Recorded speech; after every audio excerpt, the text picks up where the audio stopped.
Thank you very much indeed. Welcome. It's a great pleasure to be with you here. Thanks to King's for hosting this lecture. Thank you, Andrew, who apparently used to work for my wife in Downing Street 20 years ago, when you must have been about 12, actually, looking at you now. And thank you for reminding me of my very first and wholly unsuccessful political outing, which was in Beaconsfield in 1982. It was memorable for two things, actually. First of all, my dad came and canvassed for me, and my dad had been a Conservative all his life, and I had to reprimand him about halfway through the campaign when I found he was actually using the Conservative Party talking points on the doorstep rather than the Labour ones. And the other thing I remember was knocking on a door, and because Beaconsfield was a very posh place, right? And I knocked on a door of a large house, and the woman answered the door, and I said, "I'm from the Labour Party." She looked at me, and then she shouted to her husband and said, "Darling, you must come and see this man. He says he's from the Labour Party. I've never seen one of those before."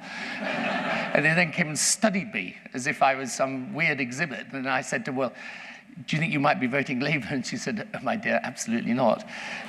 So that was, I lost that campaign, by the way, pretty comprehensively. So, 120 years old. I thought hard about taking stock on the Labour Party's 120th anniversary.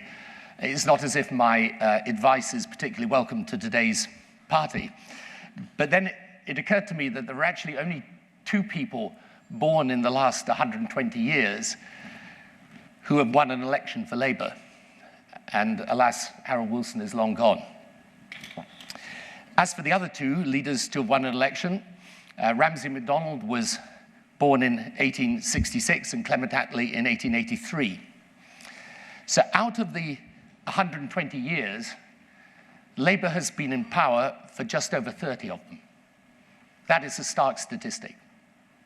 We now have another Tory government for 5 years and possibly for 10. Were that to happen, Labour would have been in office for less than 1/4 of its entire existence. Bluntly, what Labour has stood for in terms of values has been magnificent, its achievements in government huge, but as a political competitor, it has too often been a failure. It has only once been elected for 2 successive full terms, only once for 3, both as New Labour, a period much of today's party wants to disown. As Glenn O'Hara shows in the excellent pamphlet on Labour history published today, during that 120 years, Labour has spent long stretches in opposition, elected spasmodically so the Conservatives could take a breather before the natural order of things resumed, i.e. a Tory government. Labour, when it has won, has always won because it secured the centre of British politics, addressed the future, and broadened its appeal. And yet, despite this obviously being true, we've exhibited an extraordinary attachment to retreating into a narrow part of the left, which has always ended in defeat. Then, when defeated, we say, we will listen to the people. And for a short time, we do. Before we decide that what they're saying is too uncomfortable and lapse into our comfort zone, only to edge with agonized slowness back to where we should have been in the first place. Our latest defeat was entirely predictable and predicted. We went into the election with a leader with a minus 40% net approval rating, on political terrain chosen by our opponents, with a manifesto promising the Earth, but from a planet other than Earth, and a campaign which substituted a narcissistic belief in our righteousness for professionalism. So here we are, back where we were before, and before that, and before that. And the public is watching the current leadership contest. I know it's not big news because that belongs to government, because governments do things and oppositions only say things. But the public have half an ear cocked. They're waiting to see if we get it. And they're willing us to succeed, by the way. They want a strong alternative. They know the country needs an opposition. And I know that when you're running for party leadership, you're talking to your activists, you're enthusing your base, you are carefully calibrating the confronting with the consoling. But we are in crisis, and at a time when progressive politics is in crisis virtually everywhere. See last night's debate in the US. In countries with populations of over 20 million, there is not one traditional left Western party in majority power, and few even in coalition. Progressives risk confining ourselves within four walls of impotence. Old-style tax and spend, state power economics, foreign policy easily characterized as anti-Western, embrace of identity politics, and shouty denunciation of anyone who disagrees with us. The first misreads the lessons of the financial crisis. The second, of post 9/11. The third sees us joining a culture war, which we are absolutely certain to lose if we do it. And the fourth encourages us to emulate the right-wing populists when our best weapon against them is to be the voice of reason and evidence. The Labour Party therefore faces challenges peculiar to its own history, magnified by the contemporary crisis of its global family. I honestly can't see any path forward other than fundamental reconstruction.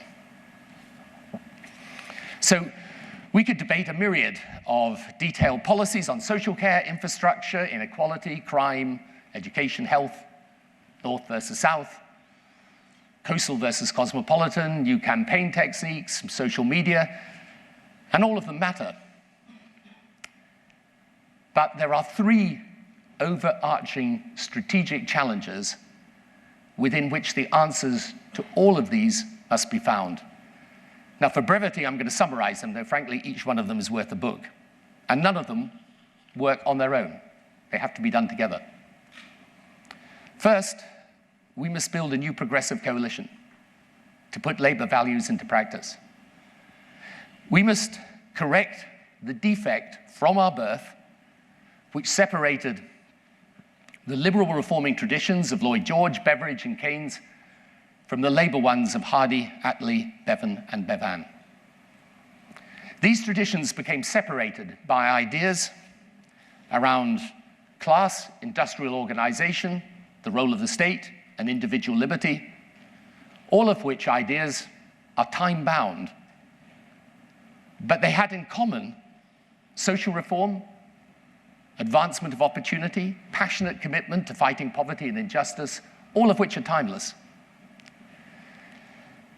How this is done, institutionally, that's a matter for debate.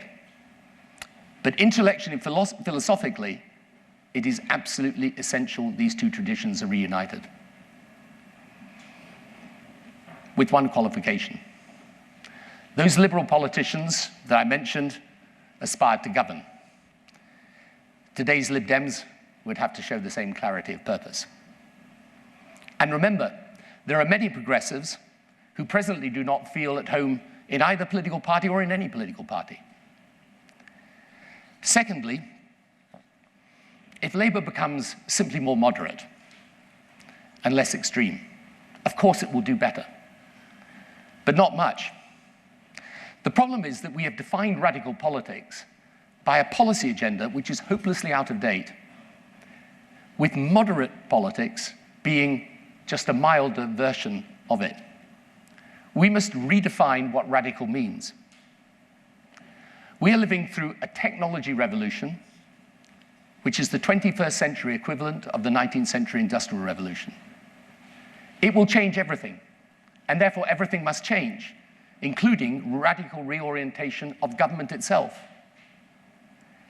This is the context in which we tackle inequality, promote social justice, and redistribute power, and the context for urgent action on climate.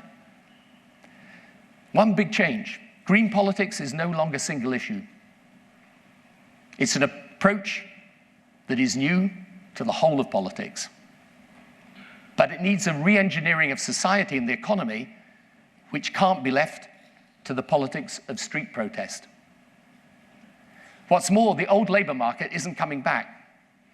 Traditional solutions won't cure regional disparity, low productivity, stagnant wages amongst the section of the population, the communities and the people left behind. We need a wholesale reimagining of the modern economy. But an old-fashioned left advocating old ways in a new world won't be trusted to do it. Which brings me to the third point. The right ideas in politics never work without the right mentality. By mentality, I mean the mentality of government. The Labour Party is not an NGO and not a pressure group. Its aim is not to trend on Twitter or to have celebrities, temporarily by the way, fawn over it, or to glory in a bubble of adulation pricked by the sharp point of the first tough decision. Our task is to win power, to get our hands stuck into the muddy mangle of governing, where out of it can be pulled the prize of progress, measured not in fine words spoken at a distance, but in real grounded changes in the well-being of the people, some of which they may thank us for, and many of which they will never even know were down to our struggle to place self-discipline over self-indulgence. Our mission is to take causes and make them practical, to say yes to ambition and no to over-ambition or the wrong ways of realizing it, to go to where the people are and show them together we can do better, to root our actions in their reality, to align their values with ours. So, those are the three things. They're profound changes to philosophy, policy, and practice. That is the scale of the remaking. What is going to make the next 120 years different from the first? And that is the big challenge, and a mountain bigger, frankly, than who's the next leader of the Labour Party. So I have taken stock. The conclusion, after yet another defeat, 120 years from our birth, is not a return to anything. 2020 isn't 1997 or even 2007, and 2030, by the way, will be a revolution different from 2020. It is always about the future. But it's precisely because of that, because whilst pointing forwards, for too long we have been traveling backwards, nothing less than a born-again, head-to-toe renewal will do for Labour and for progressive politics. Thank you.